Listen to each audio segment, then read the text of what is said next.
அன்பு நேயர்களே வணக்கம். ஒரு அருமையான ஒரு விஷயத்தை பற்றி இந்த பதிவிலே நாம் தெரிந்து கொள்ள இருக்கிறோம். ஒரு வைணவன் எப்படி இருக்க வேண்டும் அப்படி என்பதற்கு ஒரு சில நெறிமுறைகளெல்லாம் இருக்குது. அது நிறைய விஷயங்கள் இருக்குதுன்னு வச்சுக்கிங்களேன். இருந்தாலும் ஒரு ரொம்ப சுருக்கமாக சொல்லணும் அப்படிங்கிறதுக்காக ஒரு பெரியவர்கிட்ட போயிட்டு ஒரு வைஷ்ணவனுடைய தன்மை எப்படி இருக்கும் அப்படின்ட்டு ஒருவர் கேள்வி கேட்டார். அதற்கு அவர் ரொம்ப அழகாக பதில் சொல்வார். அவன் எப்படி இருக்கணும்னா 3 குவாலிட்டி அவன்கிட்ட இருக்குது. 3 குணங்கள். ஒன்று கொக்கு போல இருக்க வேண்டும், இன்னொன்று கோழி போல இருக்க வேண்டும், இன்னொன்று உப்பு போல இருக்க வேண்டும். கடைசியாக அவர் சொன்னார், நீ எப்படி இருக்கிறியோ அந்த மாதிரி இருக்கணும், உண்மை போல் இருக்கணும் அப்படின்னு சொன்னார். இதில் கொக்கு கோழி எல்லாம் இருக்கட்டும். இந்த உப்புங்கிறது பார்த்திங்களா, இது ரொம்ப முக்கியமானது. ஒரு உபன்யாசகர் பாகவதத்தை பற்றி ரொம்ப பிரமாதமாக சொல்லிக்கிட்டு இருந்தார். அந்த உபன்யாசம் முடிஞ்ச பிறகு அவர் இடத்துல போயிட்டு ஒருத்தவர் கேட்டார், நான் வாழ்க்கையில் முன்னேறதுக்கு ஏதாவது ஒரு விஷயம் சொல்லுங்களேன் எனக்கு அப்படின்ட்டு அவர்கிட்ட கேட்ட உடனே அவர் சொன்னார், உப்பை பிடித்துக்குள் உயரலாம். அவ்வளோதான் அவர் சொன்னது. உப்பை பிடிச்சிக்கப்பா, நல்லா முன்னுக்கு வந்துடலாம். நம்ம இவர்கிட்ட ஒரு வழியை கேட்டோம்னா உப்பை பிடிச்சிக்கோ உயரலாம்னு சொல்கிறாரு. இது அவருக்கு புரியல. அது ஒரு கோட் வேடாட்டம் சொல்கிறாரேன்னுட்டு அப்படியே யோசனை பண்ணிகிட்டே வந்தார். இவர் என்னத்தை சொன்னார் இவருக்கு அப்படின்ட்டு. அப்போது ஒரு நண்பர்கிட்ட கேட்டார், இந்த மாதிரி நான் அவர்கிட்ட கேட்டேன், அவர் இந்த மாதிரி எனக்கு ஒரு விஷயத்தை சொன்னார், எனக்கு ஒன்றும் புரியலப்பா அப்படின்னு சொன்னோடனே அவர் சொன்னார், அதாவது அவர் ஒரு விஷயமாக தான் இதை உங்ககிட்ட சொல்லியிருக்கிறாரு. என்ன விஷயம் அப்படி சொன்னால், இப்போ உப்பு அப்படின்னு சொன்னால் அது நன்றிக்கு எடுத்துக்காட்டாக சொல்கிறோம். உப்பிட்டவரை உள்ளளவும் நினை, சாப்பாடு போட்டவனை மறக்காத, உதவி செய்கிறவனை மறக்காத அப்படிங்கிறது தான் அதுக்கு அர்த்தம். அதாவது நன்றியோடு இரு அப்படின்ட்டு அர்த்தம். அதுதான் அந்த ஒருவன் எந்த சிறிய உதவியையும் மனதிலே நினைத்து கொண்டு நன்றி அறிவோடு இருந்தால் அவன் வாழ்க்கையில் முன்னேறலாம்.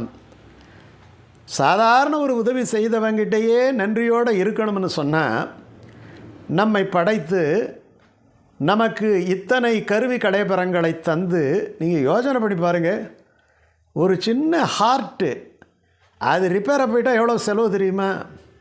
கிட்னி எவ்வளோ தான் இருக்கும், அது பழுதடைந்து விட்டால் எவ்வளோ செலவு பண்ணணும் தெரியுமா? 2 கண்கள் இருக்குது, எத்தனை ஒரு கேமராக்களுக்கு அது சமம். இந்த மூளை இருக்குது இல்லையா, இந்த மூளையில் எத்தனை நியூரான் இருக்குது. இவ்வளவையும் எந்த ஒரு சின்ன விஷயம் பண்ணிட்டா நம்ம அந்த மாதிரி 10 மடங்கு எதிர்பார்க்குறோம். நான் இவனுக்கு அப்படி பண்ணேன் இப்படி பண்ணேன், எனக்கு கவனிக்காமல் போயிட்டான்னுட்டு. இவ்வளவும் தந்து அனுப்பியிருக்கிறானே இறைவன் இல்லையா, அந்த இறைவனுக்கு நாம் நன்றி பாராட்ட வேண்டும்.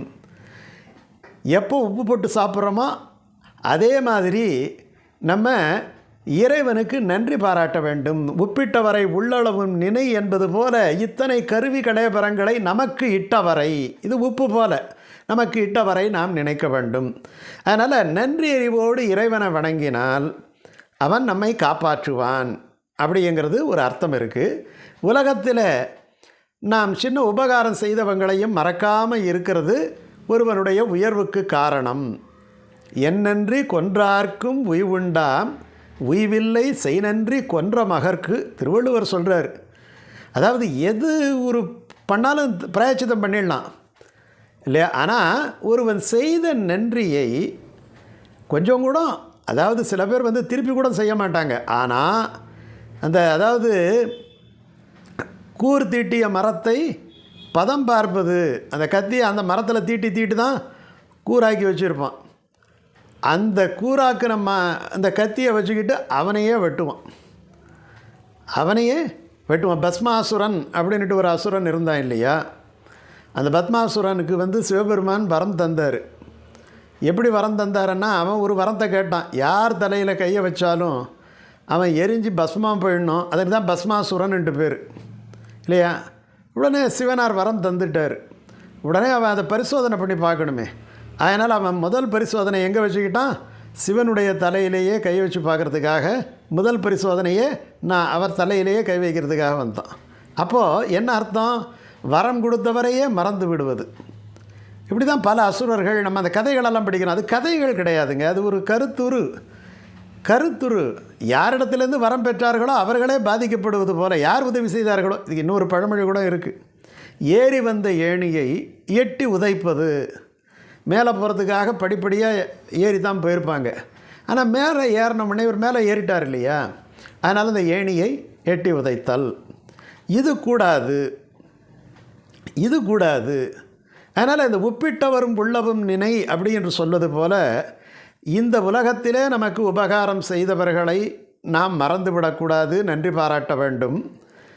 அதை போலவே இந்த உலகத்திலே நம்மை படைத்து இத்தனை கருவிகளை பரங்களை தந்து இத்தனை இயற்கையை தந்து, அதாவது நம்ம ஒரு சொட்டு தண்ணியை உண்டாக்க முடியுமா நம்மால்? ஒரே ஒரு சொட்டு H2Oங்கிறோம், ஹைட்ரஜன் ஆக்சிஜன் சேர்ந்தால் தண்ணி கிடைக்கும். ஆனால் உருவாக்க முடியுமா என்ன? ஒரு நெல் விதையை விளைத்து விட்டு அதை இவ்வளவு நெல்மணிகளாக நமக்கு கிடைக்கிது, தானியங்களாக கிடைக்கிது, அதை நம்ம உருவாக்க முடியுமா? எத்தனை இயற்கை கொஞ்சம் அற்புதமான விஷயங்களெல்லாம் இந்த உலகத்திலே படைத்திருக்கின்றன. அந்த காற்று நம்மால் உருவாக்க முடியுமா? இந்த இந்த உடம்பு இயங்குது பாருங்கள், அந்த இயக்கத்தை நம்ம ஏதாவது ஒரு விஷயத்தில் நம்மளை காப்பாற்றிக்க முடியுமா? அப்போது இத்தனையும் கொடுத்து இந்த இனிமையாக சிந்திக்கவும் பேசவும் வைத்திருக்கிறானே, உறவுகளை கொடுத்துருக்கிறானே, இயற்கையை கொடுத்துருக்கிறானே, அழகை கொடுத்துருக்கிறானே, ஆற்றலை கொடுத்துருக்கிறானே, அவ்வளவும் கொடுத்த அந்த இறைவனிடத்தில் நன்றியோடு இல்லாமல் அவனை இல்லை என்று சொல்வதும் அவனை ஏகடியம் பேசுவதும் ஒரு எத்தனை பெரிய நன்றி கொன்ற செயல். அவன் அதனால் கோச்சிக்க போகிறது கிடையாது. ஆனாலும் நம்ம நினச்சி பார்க்கணும், இது அவசியம்தானா என்பதை நாம் சிந்தித்து பார்க்க வேண்டும். அது மட்டும் கிடையாது, இப்போ உடம்பில் முழுக்க எப்படி இருக்குது, நம்ம உப்பு தான் இருக்குது. அந்த உப்பை பார்த்துக்கிட்டால் நம்ம உயர்வாக இருக்கலாம்னு சொன்னால், ஒரு மருத்துவர்கிட்ட போனால் அவர் என்ன சொல்வார், சால்ட்டு கண்ட்ரோல் பண்ணிக்கோ அப்படிம்பார். உள்ளே எல்லாம் பார்த்திங்கன்னா லேபில் போயிட்டிங்கன்னா எல்லாம் சால்ட்டு தான், எல்லாம் கால்சியமு, குளோரைடு, அதே மாதிரி ஆசிடு, யூரிக் ஆசிடு, HCl எல்லாம் பார்த்திங்கன்னா ரசாயனத்தினால தான் உருவாக்கு. பார்த்தோம்னா அப்படி அழகாக இருக்குது, ஆனால் உள்ளுக்குள்ளே, அதாவது உள்ளே இருக்கிற தோலை பெரட்டி போட்டுட்டோம்னா சகிக்காது அப்படின்ட்டு வைணவ உரையில் ஒரு இடம் வரும். அதே மாதிரி உப்பு இன்னொரு விஷயம் என்னென்னா, தன்னை கரைத்து கொள்ளும், தன்னை வெளியிலே காட்டிக்காது. ஒரு 2 பாத்திரத்தில் தண்ணி இருக்குது, உள்ள உப்பு இருக்குது, உள்ள உப்பு இல்லைன்னா பார்த்தா தெரியுமா என்ன? எல்லாம் கரைஞ்சி போயிருக்கும், வாயில் ஒரு சொட்டு போட்டால் தான் தெரியும். ஆகையினாலே நம்முடைய செயல்கள் தான் நம்முடைய இருப்பை காண்பிக்க வேண்டுமே தவிர நம்மை வெளிப்படுத்தி கொள்ளக்கூடாது. அடுத்தது, இந்த உப்பு என்பது உணவினுடைய சுவையை கூட்டுவது. ஆனால் அது தனியாக இருக்குது. இப்போ ஒரு கத்திரிக்காயை குழம்புல போட்டால் பார்க்கும்போது அந்த கத்திரிக்காய் குழம்புல இருக்கும், அந்த மனம் நல்லா கேட்கும், குழம்பு அபாரமாக இருக்குது, அந்த கத்திரிக்காய் இருக்கிறதும் தெரியும், அந்த குழம்பும் சுவையாக இருக்கும்.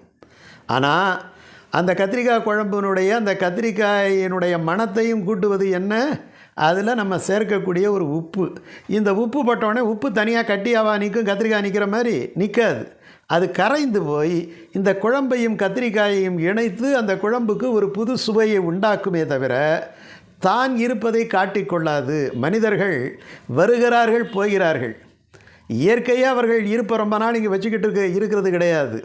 ஆனால் எப்படி இருக்கும் வரை அந்த உணவின் சுவையை கூட்டி தன்னை மறைத்து கொள்ளுகிறதோ, அதை போல நம்முடைய செயல்கள் வெளிப்படையாக பிரச்சாரமாக இல்லாமல் நம்மை மறைத்து கொண்டு இறைவன் நமக்கு இந்த செயலை செய்ய உதவினான் என்கிற நினைவோடு நாம் செய்கின்ற செயல் மற்றவர்களுக்கு பயன்படும்படியாக நம்மை மறைத்து கொண்டு, நல்லா ஞாபகத்தில் வச்சுக்கணும், நம்மை மறைத்து கொண்டு நம்ம செய்த செயல் இறைவனுக்கு தெரியும். ஆனால் இப்போ என்ன பண்ணுறான், நம்ம பெரிய பெரிய போஸ்டர் அடித்து போட்டுக்கிறோம்.